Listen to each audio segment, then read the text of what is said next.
laisse faire. Tu me laisses faire, voilà, tu comptes sur moi. Alors, le récipiendaire, on va pas donner le nom, on va le faire à l'envers. Le récipiendaire, vous avez pu le deviner. C'est un romancier, c'est un novelliste, c'est un dramaturge. Il est à la fois l'auteur de nombreuses pièces de théâtre, plus de 100 qui étaient jouées au studio de la Comédie Française, Combat de posséder au pluriel, traduit et joué en Allemagne, Médécali, Le Tigre bleu de l'Euphrate, Les Sacrifiés, Caillasse. Il a aussi publié de nombreux romans, Eldorado, La Porte des Enfers, Ouragan, Chien 51, des nouvelles, Sans délier, de la nuit Mozambique, Je finirai à terre, Tambour ou Palerme. En 1987, il publie sa première pièce de théâtre. Cette première pièce de théâtre s'intitule Onisos le Furieux. Son premier roman date de 2001, qui s'appelle Cri. 2002, il obtient le prix Goncourt des lycéens et le prix des librairies avec La Mort du roi à Sangor. 2004, il obtient, là je vous aide parce que vous avez tous en tête sur un récipiendaire le prix Goncourt. Il obtient le prix Goncourt en 2004 avec Le Soleil des Scortins, roman traduit dans 34 pays. En 2018, il publie un long poème, Nous l'Europe, le banquet des peuples, récompensé du prix du livre européen 2019. Et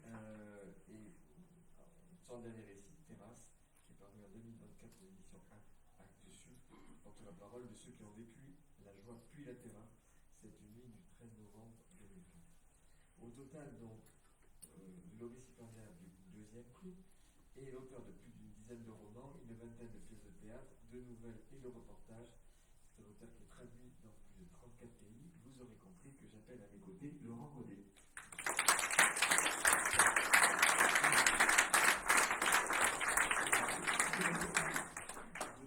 Et donc, voilà. Donc, c'est un prix qui est remis pour toute son œuvre. Nous l'Europe, banquet des peuples, qui a donné lieu à une pièce de théâtre que tu as connue, et puis plus généralement pour ton engagement envers l'idée d'une Europe unie. Alors, le prix que Robert va avoir la joie de te remettre, Ouais. Et voilà. et les cadeaux. Et sans reste. Et les cadeaux qu'on va faire redescendre pour Pour un nombre de lettres. Voilà. Et Robert, c'est une belle occasion et merci pour inviter, associer à la Commission européenne. Nous avons contribué avec quelques récompenses, quelques livres que je pense peuvent être intéressants. Dans l'un que je recommande, c'est une exposition que nos collègues du bureau de Marseille ont fait cette année pour le Jeux olympiques, qui met en valeur les sportifs handicapés. Et voilà, ce sont leurs portraits, comment ils vivent, comment ils s'entraînent, comment ils se préparent pour les grands enjeux comme le Jeux olympiques de Paris 2024. Et les photos sont très belles, j'espère que vous allez apprécier. Voilà.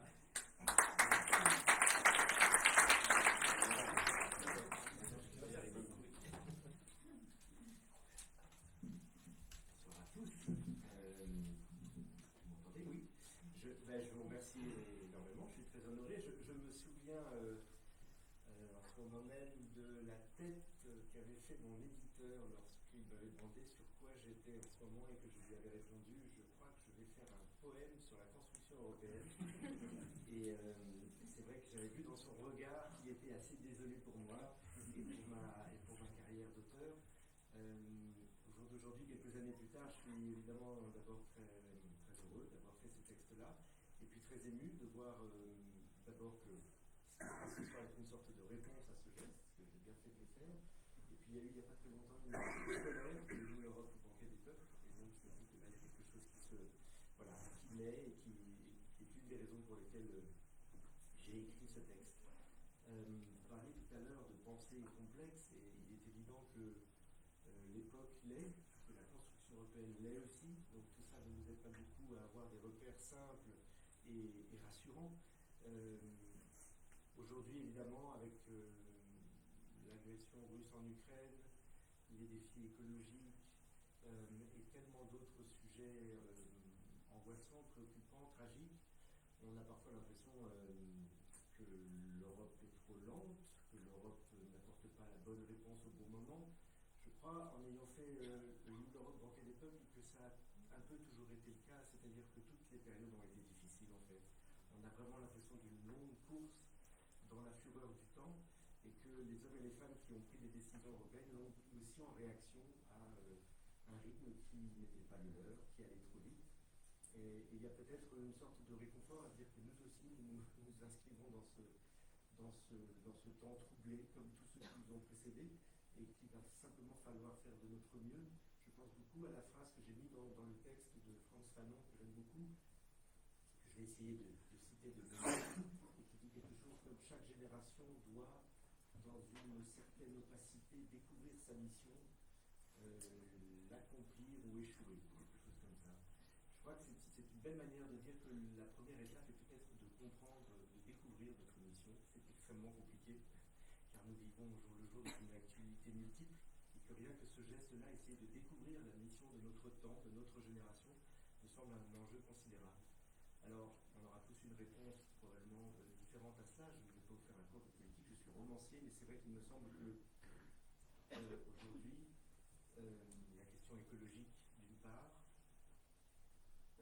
l'envie peut-être de faire de l'Europe et de l'Union européenne un sanctuaire sur les questions hommes-femmes, en tout cas une tête de pont peut-être, et puis aussi bien sûr la question de la protection sociale me semble être des enjeux qui décideront si oui ou non cette Union européenne continuera à être vue comme un espace d'élan et de passion.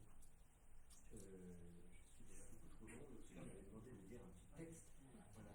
Je voulais juste finir, avant de vous lire quelques pages de Nous l'Europe, je voulais juste finir pour vous dire, en fait, j'ai essayé de me demander en quoi et pourquoi j'étais européen. Alors j'essaie d'y répondre dans le livre en partie, mais simplement vous dire, je crois qu'aujourd'hui, je dirais, parce que je suis curieux de tous ces pays européens qui ne sont pas très loin de chez moi, mais que je ne connais pas encore, et il y en a beaucoup. Je crois que c'est un des grands enjeux. Nous ne nous connaissons pas bien encore. Il va falloir du temps.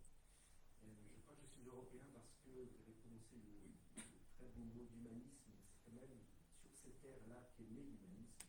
Et il y a quelque chose, à mon avis, de passionnant à frotter cette notion avec le contemporain. Qu'est-ce que c'est aujourd'hui, à l'heure de la grande révolution numérique, à l'heure de la question des données, qu'est-ce que c'est qu'un humanisme du XXIe siècle? Et je crois que l'Europe a une réponse à donner. Et puis je suis européen parce que je crois que la politique a tout à gagner à intégrer l'utopie. Elle s'en est méfiée, c'est des choses que j'essaye de dire dans l'Europe, à des époques où on comprend très bien qu'elle s'en soit méfiée, de la passion des peuples, mais je crois qu'aujourd'hui il va falloir réintégrer un tout petit peu d'utopie. Et ce qui me trouble, c'est que souvent l'Union européenne semble en être totalement dénuée, alors qu'elle en est pleinement une fille. L'Union européenne est fille de l'utopie. Enfin, je veux dire, penser à un moment donné qu'on allait pouvoir vivre d'une nouvelle manière en scellant nos destins au lieu de continuer à vivre sur la rivalité permanente et la compétition, c'est une utopie politique.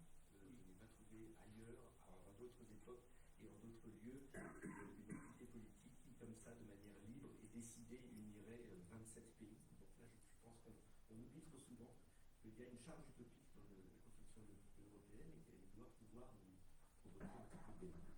Si vous me laissez encore 3 minutes, je finis par un petit extrait de Nous l'Europe, qui dira mieux ce que j'ai essayé de vous dire. Alors, je prends au hasard quelques pages, enfin pas au hasard, je les ai choisies, pardon. Ça n'est pas chronologique, c'est ça que je voulais dire. On est plutôt vers la fin, et très à la fin. Le territoire est vaste et nous ne nous connaissons pas. Il y a un continent à inventer. La chute du mur de Berlin ouvre deux immensités l'une à l'autre, sidérées de pouvoir s'avancer l'une vers l'autre et s'embrasser. Vous parlez d'un élargissement trop soudain, d'une adhésion qui aurait dû être plus progressive. Et comment était-ce possible? Aux frères retrouvés, il aurait fallu dire « attendez ». Aux vies qui sortaient de 40 ans de peur, il aurait fallu dire « patience ». En 1989, l'Europe a souri d'un visage large, fier, comme cela ne lui était jamais arrivé. Le territoire est vaste et nous ne nous connaissons pas. Il faut l'arpenter, se sentir européen par les kilomètres parcourus, regarder notre grande terre, l'Europe du bouleau et celle de l'olivier, L'Europe des cathédrales est celle des temples. Au nord, la brique, au sud, la chaux, la figue et la myrtille. Tout est vaste. Et nous sommes côte à côte, pays de bière, pays de vin, le thé et le café, la vache et la chèvre, la lumière de Spilart et le rouge étrusque, l'Europe tournée vers l'Atlantique et celle qui regarde Istanbul. Nous sommes tout cela. Le territoire est vaste et nous ne nous connaissons pas. Nous n'avons pas la même langue et nous sommes mosaïques de lumière. Des grilles cendrées des terres du Nord à la blancheur soleil de la Méditerranée, des pluies d'Irlande aux Sierras d'Andalousie, des polders hollandais au Mont Pérégrine de Sicile où nous sommes éclatés de couleurs, d'accents et d'histoires. Qui sommes-nous maintenant? Ce que nous partageons, c'est d'avoir traversé le feu, d'avoir été chacun bourreau et victime. Jeunesse bâillonnée et mains couvertes de sang. Ce que nous partageons, c'est l'humanisme inquiet. Nous savons ce que l'homme peut faire à l'homme. Nous connaissons l'abîme. Nous avons été avalés par sa profondeur. Ce qui nous lie, c'est d'être un peuple angoissé, qui sait l'ombre qui est en lui.